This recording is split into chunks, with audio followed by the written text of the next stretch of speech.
आजाद भारत में एक ऐसा रिकॉर्ड था जो 62 साल से किसी ने नहीं तोड़ा था। पंडित जवाहरलाल नेहरू का रिकॉर्ड, सबसे लंबे वक्त तक निर्वाचित प्रधानमंत्री रहने का रिकॉर्ड, और 9 जून 2026 को नरेंद्र मोदी ने वो रिकॉर्ड तोड़ दिया। लेकिन रुकिए, ये उतना सिंपल नहीं जितना लगता है। इस रिकॉर्ड में एक ट्विस्ट है। वो ट्विस्ट क्या है, आज पूरा आपको इस वीडियो से समझाएंगे।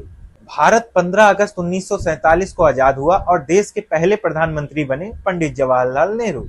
नेहरू जी ने 1947 से लेकर 1964 तक, यानी अपनी मृत्यु तक प्रधानमंत्री का पद संभाला। कुल मिलाकर 16 साल और 286 दिन, यानी 6130 दिन। अब यहाँ एक इम्पोर्टेंट बात है जिस पर ध्यान देना आवश्यक है। 1947 में जब नेहरू जी पीएम बने तब कोई आम चुनाव नहीं हुआ। भारत का पहला आम चुनाव हुआ 1952 में। ऐसे में कहा जाए कि इलेक्टेड पीएम के तौर पर नेहरू जी के कार्यकाल की शुरुआत 13 मई 1952 से हुई और खत्म हुआ उनकी मृत्यु यानी 27 मई 1964 को। यानी जोड़ा जाए तो 4398 दिन। यही था वो रिकॉर्ड जो आज तक कोई नहीं तोड़ पाया था। 26 मई 2014 सत्ता में परिवर्तन हुआ और एक चाय बेचने वाले के बेटे ने देश के सबसे बड़े पद की शपथ ली। नाम था नरेंद्र दामोदर दास मोदी।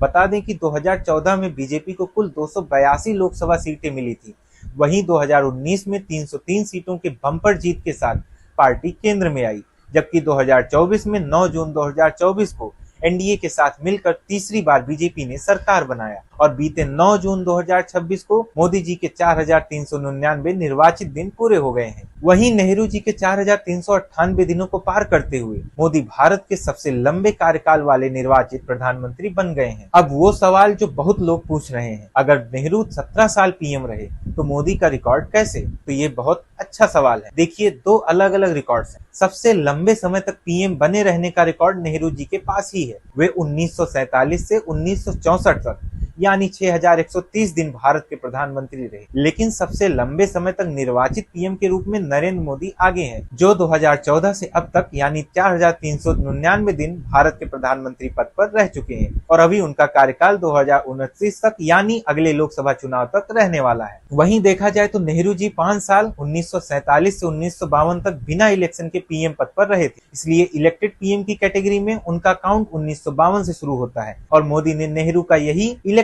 पीएम रिकॉर्ड तोड़ा है, जबकि ओवरऑल पीएम का रिकॉर्ड अभी भी नेहरू जी के नाम ही है और वो रिकॉर्ड तोड़ने के लिए मोदी को 2031 तक पीएम पद पर बने रहना होगा। बता दें कि मोदी ने सिर्फ नेहरू का ही नहीं और भी कई रिकॉर्ड तोड़े हुए हैं। जुलाई 2025 में इंदिरा गांधी का रिकॉर्ड तोड़ा। इंदिरा जी लगातार 1966 से 1977 यानी 4077 दिन पीएम रही।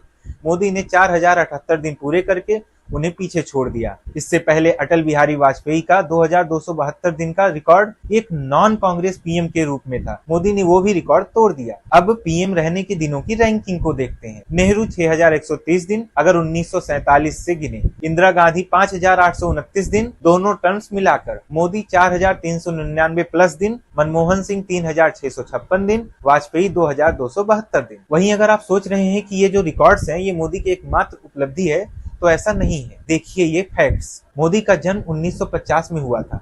ऐसे में आजादी के बाद जन्मे पहले पीएम। 3 लगातार टर्म्स जीतने वाले दूसरे नेता, नेहरू के बाद सिर्फ मोदी। सबसे लंबे कार्यकाल वाले नॉन कांग्रेस पीएम वाजपेयी को पीछे छोड़ा। गुजरात सीएम प्लस पीएम मिलाकर 8930 से ज्यादा दिन इलेक्टेड हेड ऑफ गवर्नमेंट। लगातार 12 independence day speeches, Indira Gandhi के 11 रिकॉर्ड को तोड़ा। अब कुछ लोग कहेंगे कि भाई रिकॉर्ड से क्या होता है, तो यहाँ बात सिर्फ नंबर्स की नहीं है।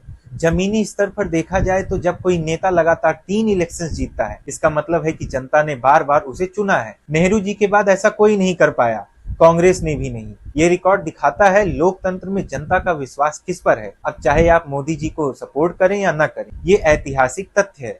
तो दोस्तों, इससे एक बात क्लियर हो गई है, नेहरू जी का ओवरऑल पीएम का रिकॉर्ड अभी भी कायम है, लेकिन इलेक्टेड पीएम के तौर पर मोदी जी आज नंबर 1 पायदान पर आ गए हैं। वहीं एक लाइन में कहें तो 4399 प्लस दिन, 12 साल, 3 बार जनता का मैंडेट, ये है आज की बड़ी खबर। अगर आपको हमारी ये वीडियो अच्छी लगी तो वीडियो को लाइक, शेयर, सब्सक्राइब करना ना भूलें। मिलते हैं अगले वीडियो में। जय हिंद।